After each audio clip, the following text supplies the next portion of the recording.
Hi, so we are up to Act 2 now. I'm going to give you a little recap. This is at Inverness, that's Macbeth's castle. Why is it there? If you remember, the king has come there to celebrate their victory and Macbeth's promotion, and that was the evening of the feast. That was when we had the scene when Macbeth was going through all those reasons why he shouldn't kill the king, and then how Lady Macbeth changed his mind. So this is later that night. This is like a very late at night after the feast, okay? This is going to be right now, this is going to be Banquo, and his son is there. And if you remember that the prophecies towards Banquo had to do with fathering kings. So the fact that he has a son, and that his son needs to live to make the prophecies come true. That's what's really important about Banquo, okay? So they're getting ready for bed after the feast. And Banquo says to his son, "How goes the night, boy? The moon is down. I have not heard the clock." So when he asked how goes the night, he was literally asking what time is it? And Fleon said, "The moon's down. I have not heard the clock." Little bit of an anachronism, if you know what that word is. That's something that's out of its time element. This is supposed to be like the 13th century, the 1200s, when it was set, not when Shakespeare wrote it. He wrote it around 1600. In the 1200s, there would have been clocks. So Fleon saying that he hasn't heard the clock, that's what's called an anachronism. It was around when Shakespeare wrote it, but not really for the setting. Anyway, Banquo says, and she goes down at 12. "I take 'tis late, sir. Hold, take my sword." He's literally getting ready for bed, and he takes off his sword and he hands it to his son. And he looks up into the sky and says, "There's husbandry in heaven. Their candles are all out." Husbandry means conservation of resources. He's saying it's dark out. We spoke about Macbeth wishing for it to be dark because of what he's looking to do that evening. And it is dark out. Banquo doesn't know about Macbeth's wishes. He just notices that it's dark out, that there are no stars. "Take thee too." He gives him like another knife or something. "A heavy summons lies like lead upon me, and yet I would not sleep. Merciful powers restraining me, the cursed thoughts that nature gives way to in repose." So he's talking about like he's exhausted, but he can't sleep, okay? Macbeth strolls in, and it's dark, so he just hears somebody, and he says, "Give me my sword." Okay, "Who's there?" And Macbeth says, "A friend." And now they're talking, and Banquo says, "What, sir, not yet at rest? The king's abed. He hath been in unusual pleasure, and sent forth great largesse to your offices." He's telling Macbeth how happy the king is. He's in a good mood, and he sent all these gifts to the household staff of Macbeth, which is what the king does. He might invite himself, but then he's going to take care of the people that hosted him. This diamond, he literally takes out a diamond and gives it to Macbeth.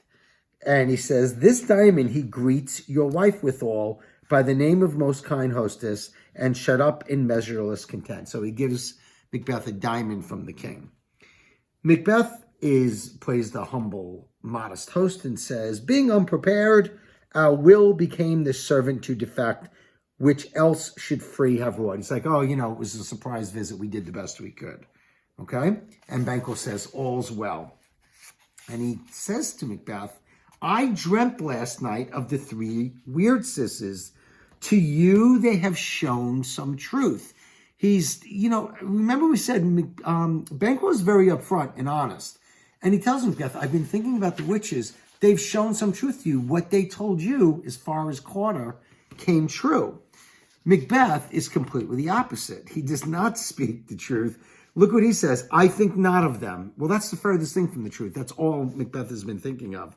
"Yet, when we can entreat an hour to serve, we would spend it in some words upon that business, if you would grant the time." So he's like, I haven't even thought of them. But now that you mention it, when we get a second, we should talk about it. And Banquo says, "At your kindest leisure," like whenever you want. Now, I'm going to tell you what's going on in Macbeth's head before this next line. He's planning to kill the king. It would be much easier if he had somebody's help like Banquo's. And Banquo was the most logical choice. It's his good friend. He was with him with the witches. And he would love his help. The problem is he can't say, hey, I'm thinking of killing the king. What do you think? You want to help? Because he'd probably say no, and I'll be going to tell everyone else. So Macbeth's going to try to feel him out. And this is what he says. If you shall cleave to my consent when 'tis, it shall make honor for you. So he says something kind of general and vague. He's like, listen, if you back me, I'll take care of you. And this is what Banquo says. So I lose none in seeking to augment it, but still keep my bosom of franchise and allegiance clear, I shall be counseled. So he essentially says, yeah, I'll always back you. Of course, as long as it keeps my allegiance clear. Well, who is his allegiance to? It's to the king. That's not the answer that Macbeth was looking to hear. And so he's like, I can't count on Banquo. He's out. And that's why Macbeth says, good night, repose the while. And he literally starts to leave. And thanks, sir, the like to you. Now the scene shifts to where it's just Macbeth. And this is the plan. Lady Macbeth is getting the first part of the plan to kill the king ready. She's getting the king's guards drunk. So that's where she is. And he's like waiting and pacing back and forth. In fact, he tells a servant, where's the little monkey? This monkey could be the servant. He tells the servant, go bid thy mistress, when my drink is ready, she strike upon a bell, get thee to bed. Now, the servant doesn't know what's going on. He says, she's getting a drink for me ready. Tell her to ring a bell when it's ready. And the little monkey servant leaves to go do that. Now he's alone. Okay, so this is a soliloquy. Wait, I have to get one prop. I'm sorry. You can pause it. Oh, we can pause it. No. We'll give him some scenery.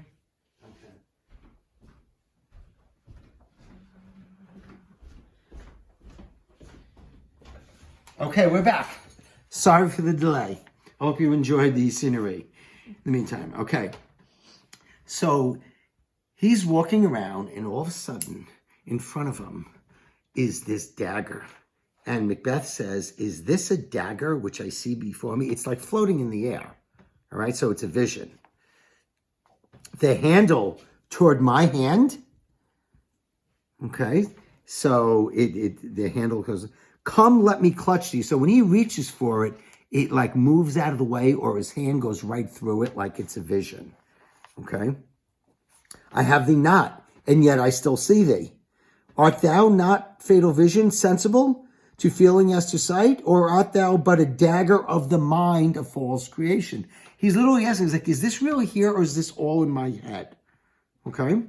Proceeding from the heat-oppressed brain, I see thee yet in form as palpable as this which I now draw. So he actually takes his own out. And he's like, I see this one just like the one I've taken out. Okay, so now he's holding a dagger. All right, I'm going to wind up cutting myself.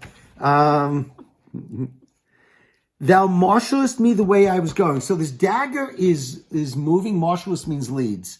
And it's going up towards the king's chamber. And what Macbeth said is, you're going the way I was going. You're leading me the way I was going. And such an instrument I was to use. He's like, and I was going to use a dagger to kill the king. My eyes are made fools of the other senses, or else worth all the rest. I see thee still, and on a blade and dungeon gouts of blood. Dungeon is the handle. So it's the same dagger, now there's blood on it. Okay? Which was not so before. There's no such thing. It is the bloody business which informs thus to mine eyes. Now over the one half world nature seems dead, and wicked dreams abuse the curtain sleep. Witchcraft celebrates pale Hecate's offerings and withered murder. Alarum laid by the sentinel the wolf, whose howl his watch thus with his stealthy pace, with Tarquin's ravishing strides towards the design, moves like a ghost.